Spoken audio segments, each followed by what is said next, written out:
तो दोस्तों आज हम डिस्कस करेंगे मानवेंद्र नाथ रॉय एमएन रॉय की कॉन्सेप्ट ऑफ रेडिकल ह्यूमनिज्म। जो उग्र मानवतावाद की जो सिद्धांत उन्होंने दिया था वो वास्तव में क्या था, उसको हम लोग डिटेल्स में जानेंगे पढ़ेंगे। In the later years of his life Roy became an exponent of new humanism. देखिए एमएन मानवेंद्र नाथ रॉय एमएन रॉय की जो जीवन अवधि की बाद के जो पीरियड था, वहाँ पे एक नई वैप्लविक एक मानवतावाद की वो पुष्टि करने लगे थे। He distinguish this from other humanist philosophy and termed it radical. और ये जो मानवतावाद की बात जो करते थे एम एन रॉय, वो उस समय के जो आपके जितने भी मानवतावाद की जो दर्शन था, दर्शन शास्त्र था, उससे अलग था और उसको वो एम एन रॉय रेडिकल मानते थे या उग्र मानते थे। Though Roy is influence in his approach by the scientific materialism of Hobbes, ethics of Spinoza and secular politics as propounded by Locke, he reconciled all those to propound a rational idea of freedom with the concept of necessity. देखिए दोस्तों, यद्यपि आपका M N Roy जो प्रभावित हुए थे, आपका जो वैज्ञानिक भौतिकता मेटेरियलिज्म, जो हॉब्स की जो बात थी, हॉब्स की जो नीति वैज्ञानिक साइंटिफिक मेटेरियलिज्म से वो काफ़ी प्रभावित हुए थे, और जो नैतिकता की बात करते थे स्पाइनोजा, और जो आपके वर्तमान में हम लोग जो काफ़ी जो बात चर्चित है जो सेकुलर पॉलिटिक्स, तो वो भी जो लॉक से उन्होंने काफ़ी प्रभावित उसकी कॉन्सेप्ट ली थी, वह या उसकी आइडिया लिया था सेकुलर पॉलिटिक्स का लॉक से। तो इन सभी की मिशन, हॉब्स की साइंटिफिक मटेरियलिज्म या स्पाइनोजा की नैतिकता और सेकुलर पॉलिटिक्स ऑफ लॉक को सम्मिश्रण करके उन्होंने जो उनकी स्वाधीनता की जो नीति या आइडिया विचार को हमारे सामने आ रखा था, और ये सभी को उन्होंने जो वर्तमान युग की जो ज़रूरत है उसकी पूर्ति के हेतु उन्होंने इस्तेमाल या उसको कार्यरत करने के लिए उन्होंने बात कही थी, या उसको मतलब वर्तमान की ज़रूरत के हिसाब से इसको प्रैक्टिकली किस तरह यूज़ कर सकें, उसी पे वो ज़्यादा आपका जोर दे रहे थे। The central purpose of Roy's radical humanism is to coordinate the philosophy of nature with social philosophy and ethics in a monistic system. देखिए अभी जो रॉय की जो उग्र मानवतावाद की जो बात थी या नीति थी, वो उसकी जो मूल उद्देश्य थी या सेंट्रल पर्पस कहा जाता है, ये था कि जो आपकी फिलोसफी, जो नेचर, जो प्रकृति की जो दर्शन था, और जो समाजवाद की जो दर्शन है, और जो अनैतिकता की जो दर्शन है, इन सभी को सम्मिश्रण करना है। और ये सभी एक अद्वैतिक एक सिस्टम, एक मोनिस्टिक सिस्टम, मतलब एकजुट होके एक मतलब एक सिस्टम, एक अद्वैत, एक इंडिविजुअल एक सिस्टम की तरह काम करेंगे। और उनकी सभी इन सभी की एक ही उद्देश्य होगा कि मानवतावाद को ज़्यादा से ज़्यादा प्रचार करे, जब लोगों में ज़्यादा से ज़्यादा फैलाए, और मानवता को सर्वोच्च मतलब स्थान दिया जाए किसी भी नीति या दर्शन शास्त्र में। It is for this reason that Roy claims it as a humanist as well as materialist, naturalist as well as nationalist, creativist as well as determinist. और इसी कारण से रॉय, मानवेंद्र नाथ रॉय, जो उनकी जो कॉन्सेप्ट ऑफ जो रेडिकल उग्र मानवतावाद की जो सिद्धांत है, उसको वो कहते थे कि ये एक तरफ से एक मानवतावाद की भी सिद्धांत है, और दूसरी ओर ये भौतिकता की भी बात करता है, और ये एक तरफ अगर देखें प्रकृतिवाद का भी बात करता है, और दूसरी तरफ आपका राष्ट्रवाद का भी बात करता है या सिद्धांत की पुष्टि करता है। और इस साथ साथ आपका ये सृजनशीलता की भी उद्देश्य की पूर्ति करता है, और ये नियतिवाद या भाग्य पे भी ये आपका विश्वास करता है। तो ये मतलब एक सम्मिश्रित एक फिलॉसफी है, जिसकी मूल उद्देश्य होगा कि मानवतावाद को किस तरह मतलब ज़्यादा से ज़्यादा इसको प्रोत्साहन दिया जाए और उसको आगे लाया जाए, जिससे कि मानव कल्याण सर्वोच्च उद्देश्य हो किसी भी देश का या राष्ट्रवाद का, राष्ट्रीय नीति का, और समाज या सामाजिक नीति का, जिससे कि मनुष्य की सबसे ज़्यादा से ज़्यादा मंगल या उसकी अच्छाई हो, या उसकी भले के लिए सभी नीति कार्य करे। देखिए दोस्तों, एम एन रॉय की जो मानवतावाद की जो सिद्धांत है, उग्र मानवतावाद की जो सिद्धांत है, उसके 7 या 8 कैरेक्टरिस्टिक्स है या फीचर्स है। तो उसमें से पहला जो फीचर है उसको हम लोग डिस्कस करेंगे। रॉयज आइडिया रिवॉल्व्स अराउंड मैन। तो रॉय की सबसे पहले जो उग्र मानवतावाद की जो सिद्धांत है या बात है, नीति है, वो मनुष्य की इर्द गिर्द ही मंडराता है, उसको लेके ही ये संबंधित है। क्योंकि it is man who create society, मनुष्य ही है जो समाज को गठन करता है, समाज को गढ़ देता है। उसके साथ साथ जब समाज बड़ा होता है तो राज्य की प्रतिष्ठा होती है, और उसके साथ साथ राज्य से संबंधित जितनी भी संस्थानें हैं उसकी स्थापना होती है। And values for his own welfare. इसके साथ साथ जो भी नीति है या मूल्य है, जो रीति नीति है, उसकी भी सृजनशीलता, उसके भी गठन गढ़ या सृष्टि मनुष्य ही करता है। और ये क्यों करता है? उसकी अपने ही भलाई के लिए करता है। अभी आगे देखते हैं, man has the power to change them for his greater welfare and convenience. और ये जितने भी समाज के रीति नीति है या जो मूल्य है, ये सभी को, ये समाज को या राज्य को, सभी प्रतिष्ठान को मनुष्य अपने हित के अनुसार उसको या अपने ज़रूरत के अनुसार इन सभी चीज़ों को वो उसके पास इतना क्षमता है कि उसको बदल सकता है। His belief lies in man as a measure of everything. और मानवेंद्र रॉय की ये दृढ़ विश्वास था कि सभी चीज़ की जो मापदंड है वो मनुष्य ही है। मतलब मनुष्य की हित में ही सभी चीज़ करना है, मनुष्य की भलाई के हेतु ही सभी चीज़ या सभी सिद्धांत, सभी रीति नीति को रखना है। उसके मनुष्य के अलावा कोई भी मापदंड नहीं हो सकता है समाज में। As a radical humanist his philosophical approach is individualistic. और एक उग्र मानवतावाद की सोच रखने वाले एम एन रॉय, उनकी जो दर्शन शास्त्र था, उसकी जो अप्रोच था वो था एक व्यक्ति केंद्रित था।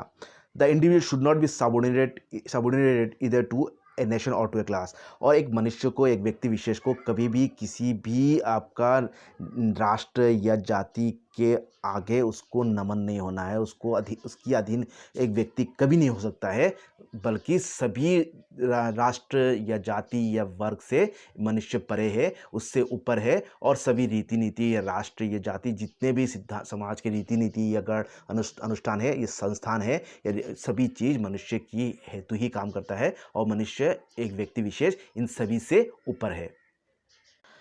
The individual should not lose his identity in the collective ego of such notions. और ये समाज, जाति या वर्ग या गुट, ये सभी में एक व्यक्ति को अपना व्यक्तित्व या जो एक व्यक्तित्व है, उसकी एक निजी पहचान है, उसको कभी भी खोना नहीं चाहिए। Man's being and becoming his emotions will and ideas determine his lifestyle.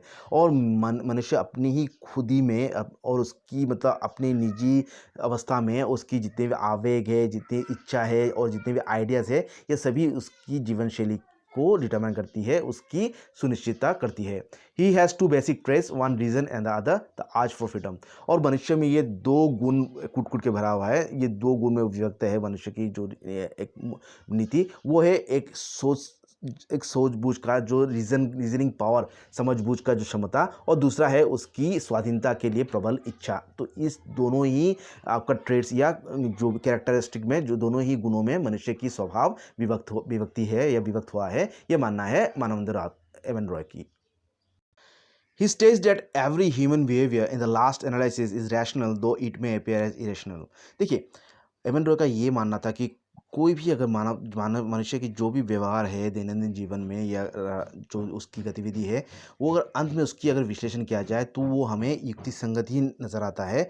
यद्यपि वो भले ही वर्तमान काल में वो जितने भी तर्कहीन या कोई बिना कारण का या इरेशनल या कोई युक्ति ना हो उसमें, लेकिन अंत में वो रैशनल होती है, युक्ति संगत होता है, या उसमें कोई गहरा कारण होता है। तो इसका मतलब ये है, सभी मनुष्य की जो कार्य होता है या व्यवहार होता है, उसका कोई ना कोई उद्देश्य या उसका गहरा एक कारण होता है, या उसका एक युक्ति होता है, या उसका कोई रीज़न होता है। Man tries to find out the laws of nature in order to realise his freedom. और मनुष्य इसी संदर्भ में जो प्रकृति के नियम है या कानून है, उसको खोजने की चेष्टा करता है, जिससे कि उसकी अपनी स्वाधीनता प्राप्ति हो।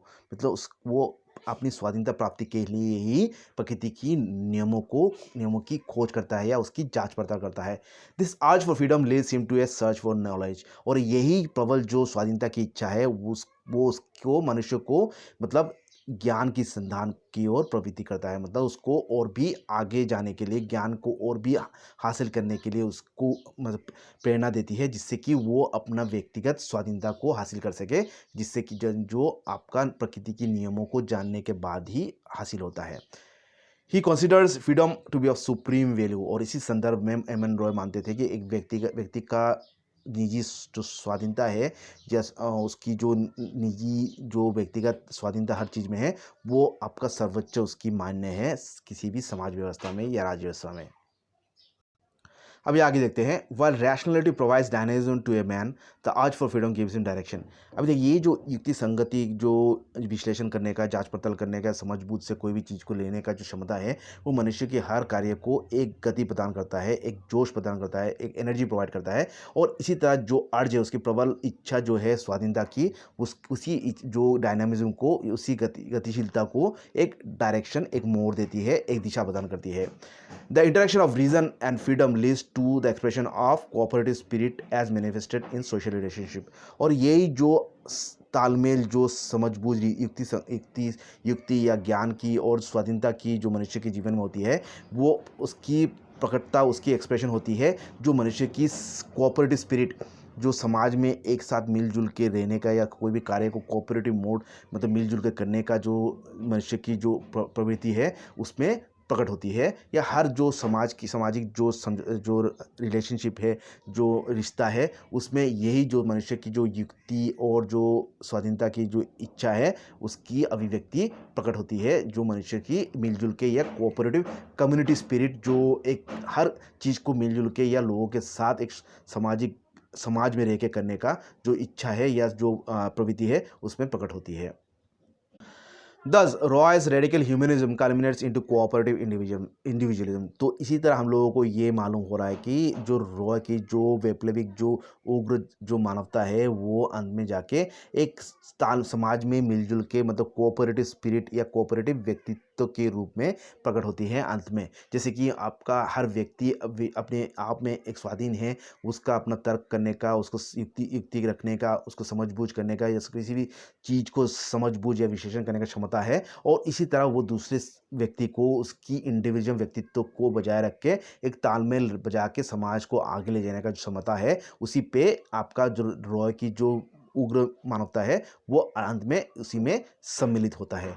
Royce conception of human nature becomes the basis of society and state. और यही जो रॉय की एम एन रॉय की जो मानवता की मानव नेचर की प्रवृत्ति की जो धारणा है वो आपका समाज या कोई भी राष्ट्र की गढ़ का मतलब बेसिस होता है, उसी पर आधारित होता है कि राष्ट्र या समाज किस तरह प्रतिष्ठापित होगा। मतलब मानव की या व्यक्ति विशेष की उसकी प्रवृत्ति के अनुसार ही समाज को गढ़ लेना चाहिए या राष्ट्र को गढ़ लेना चाहिए।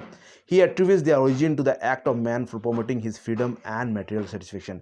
और ये जो मनुष्य की जो डायनामिज्म है, व्यक्तित्व है या कोई भी जो समझबूझ की क्षमता है या कोई भी जो उसकी आइडिया है, कोई भी सोच है, उसकी जो उत्पत्ति जो ओरिजिन है वो है उसको मनुष्य की अपने आप व्यक्ति विशेष की जो स्वाधीनता है और उसकी जो भौतिक जो नीड्स है, भौतिक जो संतुष्टि है उसकी प्राप्ति की और कोई भी जो कार्य है उससे प्रभावित होती है। कि कोई भी जो कार्य है, कोई भी जो व्यक्ति की विशेष की जो भी सोच है, विचार है, युक्ति है, वो अपने एक व्यक्ति विशेष की जो भौतिकता, मटेरियल और जो आपकी जो स्वाधीनता की जो ज़रूरत है उसकी उद्देश्य प्राप्ति के हेतु मतलब ये कार्य होता है, उसकी उद्देश्य प्राप्ति हेतु ये आगे बढ़ता है। ये उसको ही केंद्र करके ये सभी मतलब जो भी व्यक्ति विशेष की कार्य होता है या सोच होता है या कोई भी जो भी उसकी मतलब कार्य होता है या जो भी एक्टिविटीज़ होता है,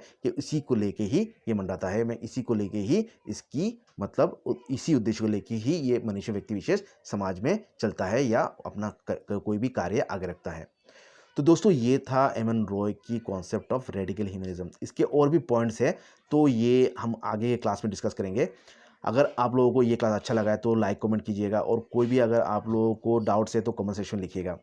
तो अगर आप लोगों को ये क्लास अच्छा लगा है तो कमेंट में लिखिएगा, तो मैं नेक्स्ट पॉइंट डिस्कस करूँगा। तो आज के लिए इतना ही। Thank you.